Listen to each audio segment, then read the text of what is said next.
যারা সব সময় আস্তাগফিরুল্লাহ পড়ে তাদের রিজিকের কোনো টেনশন হয় না, রিজিক নিয়ে তাদের আর কোনো চিন্তা থাকে না।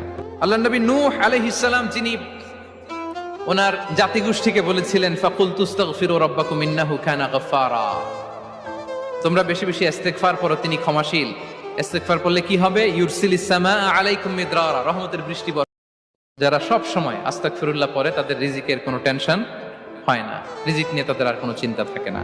আল্লাহ নবী নূহ আলাইহিস সালাম যিনি ওনার জাতিগোষ্ঠীকে বলেছিলেন ফাকুল তুস্তাগফিরু রাব্বাকুম ইন্নাহু কানা গাফফারা, তোমরা বেশি বেশি ইস্তেগফার পড়ো, তিনি ক্ষমাশীল। ইস্তেগফার করলে কি হবে? ইউরসিলিস সামাআ আলাইকুম মিদরারা, রহমতের বৃষ্টি বর্ষণ। যারা সব সময় আস্তাগফিরুল্লাহ পড়ে তাদের রিজিকের কোনো টেনশন হয় না, রিজিক নিয়ে তাদের আর কোনো চিন্তা থাকে না।